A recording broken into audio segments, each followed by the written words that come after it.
The Thunder are here to stay in Oklahoma City thanks to the voters passing an overwhelming vote to build a new arena. The Thunder did fall in Sacramento as they prepare for Denver tonight. We're going to dive into it all right here on the Locked On Thunder podcast. You are Locked On Thunder, your daily Oklahoma City Thunder podcast.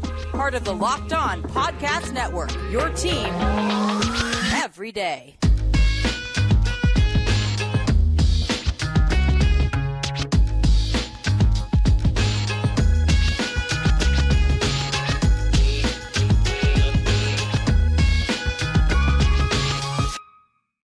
Let's get it going on the Locked On Thunder podcast on the Locked On Podcast Network, your team every day. I am your host, media member, editor-in-chief over at thunderousintentions.com, Rylan Stiles. Follow me on Twitter at Rylan_Stiles. Follow the show on Twitter at LOThunderPod. Email the show, LOThunderPod@gmail.com.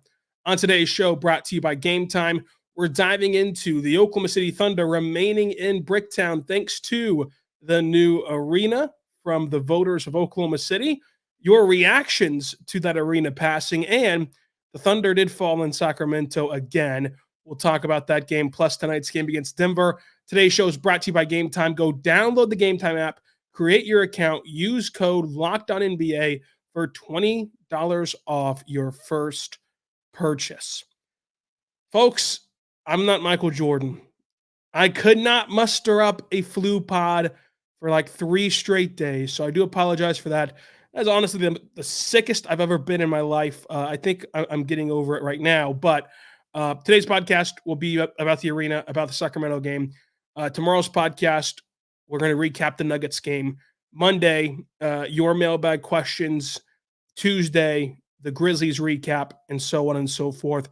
Back to some normalcy here on Locked On Thunder. I appreciate everyone who has reached out. I know it was abnormal to not have a show in. Not have any tweets over the last few days, but should be back today. And so that's going to be a lot of fun. I appreciate, again, you sticking with it, sticking through it, and waiting on this episode where there's a lot to talk about because of this new arena officially being passed. So let's dive into it. The Oklahoma City voters approved the bill to build a new arena.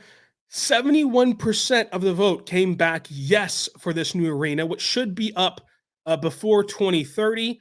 So you could assume maybe the 2029 season will be the beginning of this arena. This will be a 6-year continuation of the 1-cent tax. So just kind of a continuation on what was already happening in Oklahoma City. Estimated $900 million arena, with the Thunder organization pitching in $50 million of that. And Oklahoma City will own the arena. The Thunder will agree to stay in Oklahoma City through 2050. Very proud of Oklahoma City for securing the future of this team in Oklahoma City, securing the status of being a big league city. That the voters on Tuesday were able to set up the next generation of memories, of entertainment, of development and revenue for this community and for this state and this city. Hats off to the voters who showed up and were loud and proud of voting yes. Look, the owners had all the leverage, so you can have this moral high ground and talk about how it's ridiculous to fund the arena. It was never about what's fair. It rarely is when you're talking about things like this. And you can make the argument that the money could have gone to something more important in life. Hats off to you if you truly believe that's what would have happened. But I'm very skeptical that they wouldn't have found somewhere else to put that money towards. That wouldn't exactly have been incredible, right? And I don't think it has to be an either or type of thing. And look, the bottom line is the big bad government, they have you over the barrel and showing you the 50 states. So for people to go out and vote and express their opinions and express the right to vote, if they want to vote to use their tax dollars on something that will bring them some entertainment, some joy, I can't poo-poo that, especially whenever you factor in it not only brings you entertainment and joy, but we've seen what having the Thunder here has done to revolutionize and to help boom this city. So it's awesome. I'm glad that the debates are over. They were really silly. And so I'm excited now that everyone's just going to hopefully move forward and get really excited about a really cool thing that's going to happen for our state and for this city. I wanted to get your opinions on what the Thunder have meant to you and what the Thunder, what this vote meant for you. So we're going to do that now with your Twitter reactions. Logan Meyer says, the Thunder games became a bonding experience with my dad. I'll always cherish them, and it brought me new friends that I love. It's much more important to me than a simple ball team or business boost for the local economy. I think that in and of itself is important to have something that this community, and again, beyond just Oklahoma City, this whole state can rally behind, can identify with, can bond from, and escape to where, for at least a brief period of time, everyone is Thunder fans. Everyone is just involved in this special thing to bring people together. I think that's awesome for sure. Melinda says, I was a Thunder fan when living in D.C. When coming home to Oklahoma last year, I moved to OKC because of wanting to go to Thunder games. Having lived all over the U.S. in big cities, I've seen firsthand pro teams' positive impacts. It's great to keep OKC bigly. Yeah, pro teams in cities really, really help. Dengi says that he's visiting the U.S. from Australia with his family in March or April of 2024. They made specific plans to come to Oklahoma just to watch a Thunder game. I'm telling you, I don't know that Oklahoma would have had any draw that could get people internationally traveling to the U.S. and basing a trip around the Oklahoma City without this team here, which I think is really awesome.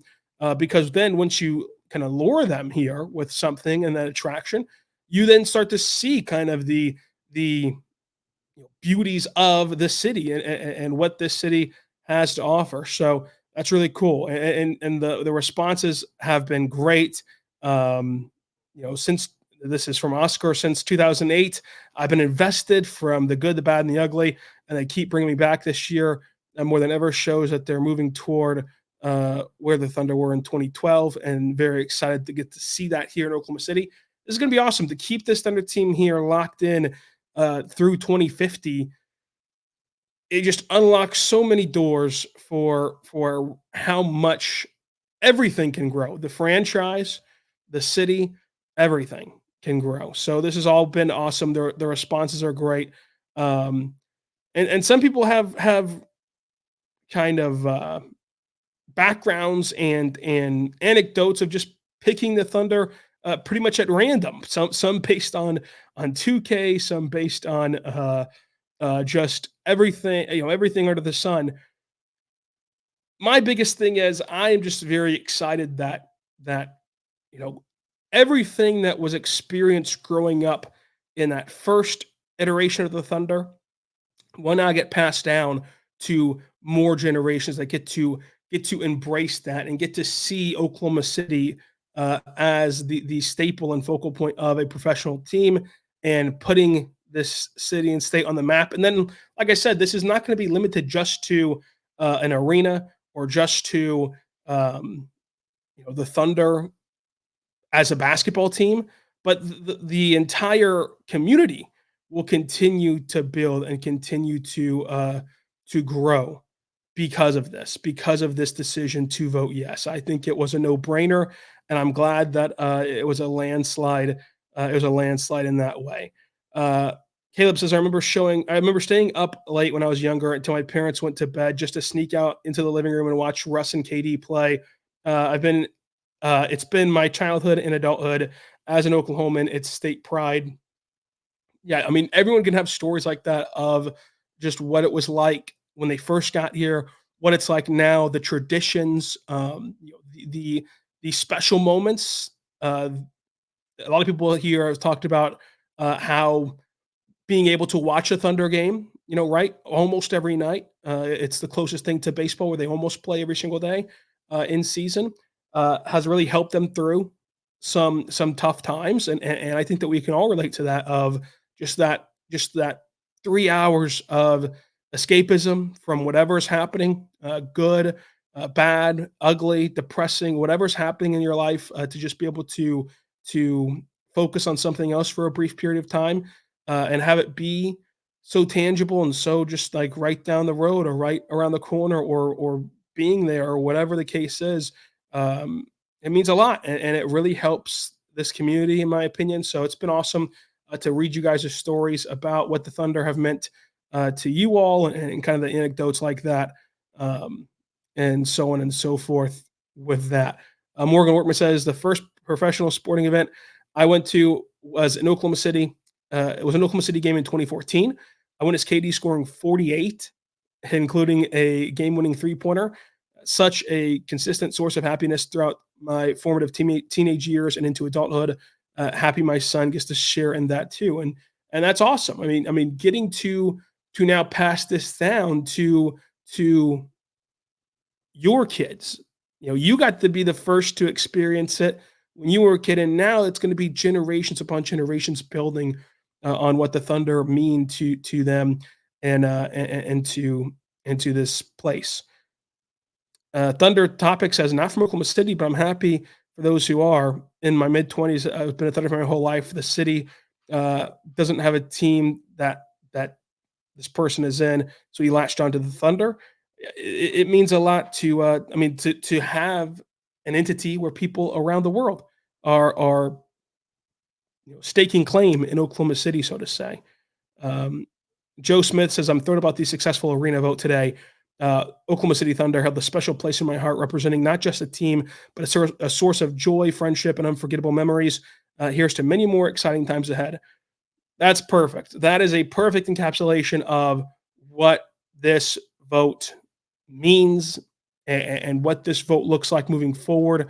Where, by the way, independent of this new arena, which is going to be exciting and going to be very fun and going to be top of the line, state of the art arena, there's also the aspect of like this team is like really fun and really exciting, and this team has the potential to do something incredibly special as well. So like it's all coming together at the exact perfect time for this community. So it was great. I read all of your replies, but I wanted to shout out some of those here as we talk about the new arena vote being passed.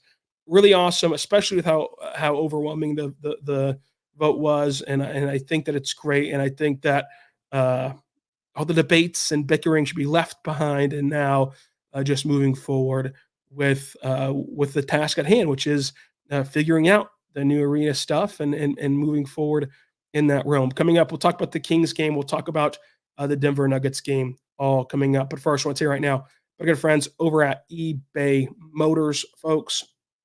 eBay Motors is great because our partners at eBay Motors have teamed up with Locked On Fantasy Basketball host Josh Lloyd to bring you some of the best fantasy picks every week, all season long, whether you're prepping for a daily draft or scouting the waiver wires.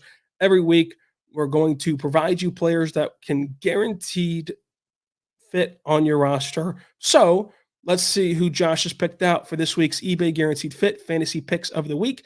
So here are the players: Keontae George, Dante Exum, Isaiah Hartenstein, Asar Thompson, and Jonathan Kuminga. Honestly, no matter if you're in a daily league or if you're in a season-long league or whatever league you're in, I think the perfect fit would be Keontae George because they've kind of turned to him as a starting guard. His field goal percentage, of course, can be shaky at times as a rookie, but he's going to have opportunity to fill it up and get you some of those raw stats, especially in fantasy. So I think that Keontae George would be a good pounce on him kind of guy right now in fantasy. As always, you can go listen to Locked On Fantasy Basketball with Josh Lloyd to help you set your lineups and win your league every single day. He does a great job over there, just multiple times a day, just making sure everyone's caught up to date on all the latest fantasy info. So make sure you go over there and check them out, and also check out eBay Motors, because just like Josh Lloyd gave you the perfect fit for your fantasy roster, eBay Motors gives you the perfect fit for your ride with over 122 million parts to choose from. Your number one ride or die. You can make sure your ride stays running smooth with brake kits, LED lights, roof racks, bumpers, Whatever your baby needs, eBay Motors has it for you. With eBay's guaranteed fit, it's guaranteed to fit your ride the first time, every time, or your money back. Plus, at these prices, you're burning rubber and not cash. So keep your ride or die alive at ebaymotors.com. eBay Motors is guaranteed fit option only available in U.S. For U.S. customers. Eligible items only. Exclusions do apply.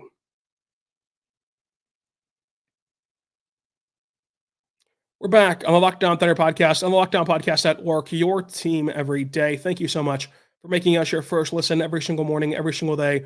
We're here for you talking Thunder basketball. Folks, the Thunder once again fell in Sacramento. When you look at this game, I understand that like every time the Thunder lose, it's gonna feel like the sky is falling because for one, it's just exciting to have those basketball feelings back after a few seasons where we understood what the deal was with this team. So it's exciting to have those kind of feelings back where each game matters in the sense of the scoreboard. But on the other hand, you still have to balance that with this is an 82 game season, and losing to the likes of the Sacramento Kings on the road is not a bad loss by any stretch of the imagination. There's no reason to panic after a loss to the Kings. And if they lose tonight against Denver, there's no reason to panic. Like these are good teams. It's on the road. It's tough to win on the road. And you want to see them kind of do what they did on Thursday and put up a fight where they had 12 lead changes, 9 ties. The Kings led by 14 points at one point. The Thunder once got up by 6 kind of in the middle of the first quarter. The Thunder shot 30% from 3 to the Kings 40% from 3. That right there tells you you're not going to win very often whenever a team like the Kings is on fire from 3 like that and you're not hitting from 3.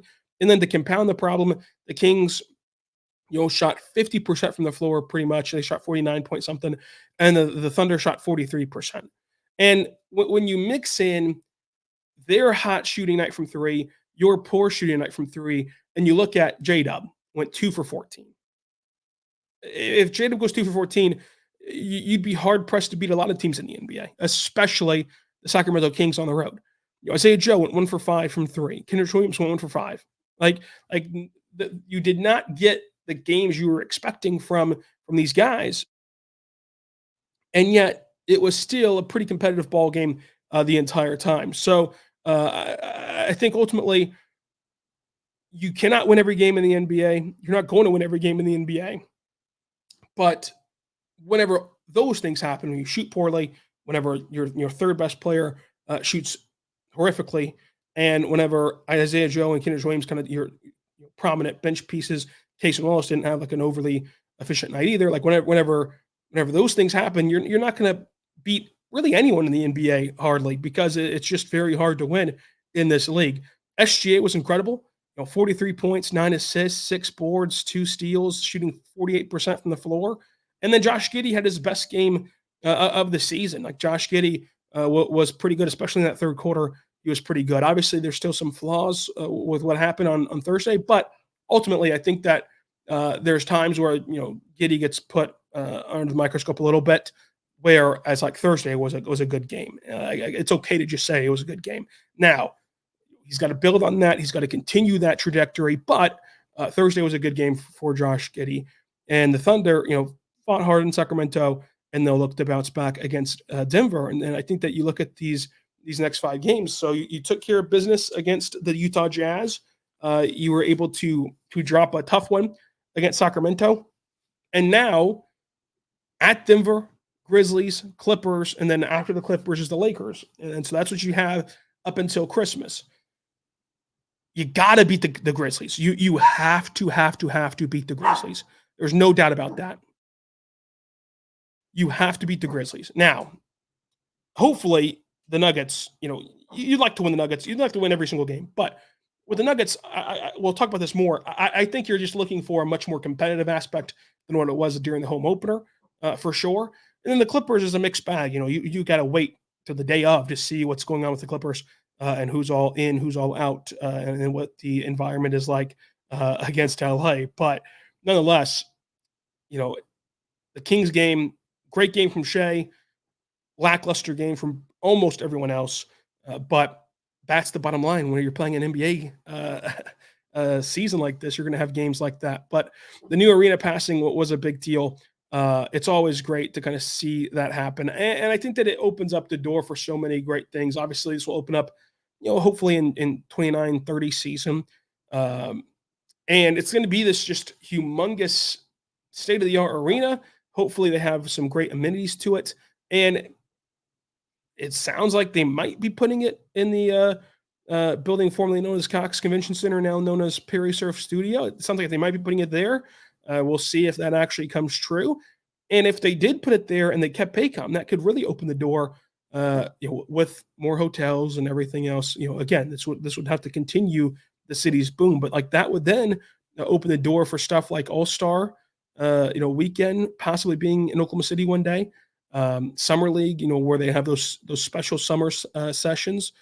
You now would have two arenas that you could feasibly play in, and with All Star, you need two arenas to host all the events. And Paycom Center could be used as like the practice site, and the new arena could be used as the actual events site for all the events. So like it just opens up so many things. Plus, I believe that there's going to be a lot of cool things that happen around the arena that are put on for games and for events, which will be really cool too. So the arena is awesome. Your stories are awesome. The Sacramento Kings game, despite the loss, was not like a heartbreaking, detrimental moment. Coming up, let's talk about this Denver game. But first, let's hear right now, our good friends over at Game Time, folks. Use the Game Time app. Use code LOCKEDONNBA for $20 off your first purchase. Game Time gives you everything you need between the last-minute tickets, lowest prices guaranteed with flash deals and everything else, including zone deals, a view from your seat before you buy so you know what you're getting into. Make sure you check them out today. It's easy to buy tickets to every kind of event that you want, including event cancellation protection, job loss protection. They protect you there. They protect you with a view from your seat. And my favorite way to use Game Time would be NBA tickets, because we've all been there. We're like, you're waiting around and, someone's probable, somebody's questionable. You're waiting around to see their official Game Time status, and you're waiting to buy tickets and you just don't really know when to pounce.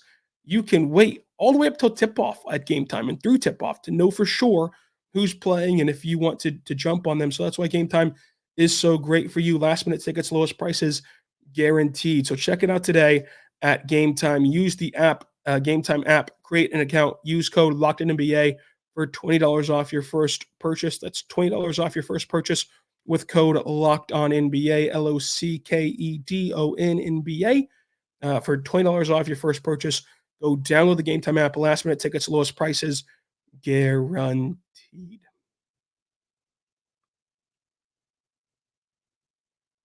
We're back on the Lockdown Thunder podcast, on the Lockdown Podcast Network, your teams every day. Thank you so much for making us your first listen every single morning, every single day. We're here for you talking Thunder basketball.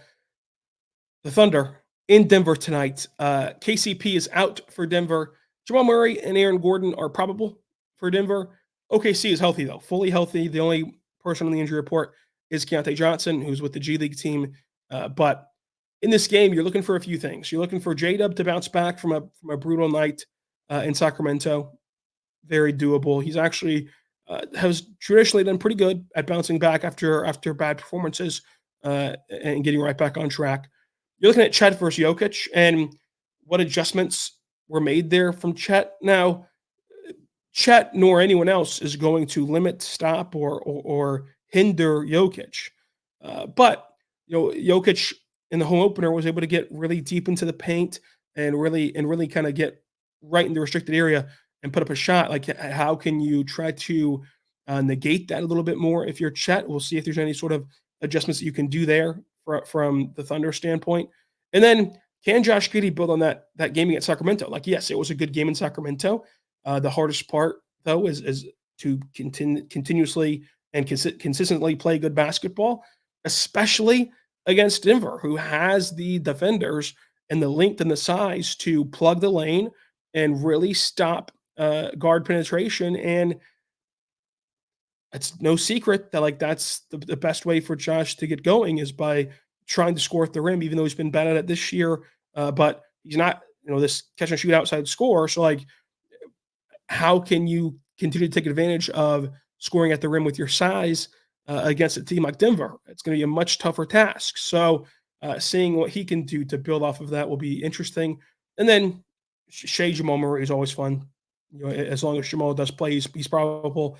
Aaron Gordon's probable. As long as they both play, it's a lot of fun to watch them go at each other. It's going to be a fun game. We're going to recap it all right here on the Locked On Thunder podcast after the game. So make sure you subscribe and tune in for that on YouTube and any other podcasting platform out there. Michael Jordan flu game has been accomplished, but we'll see you tonight after the Denver game. Until then, be good and be good to one another.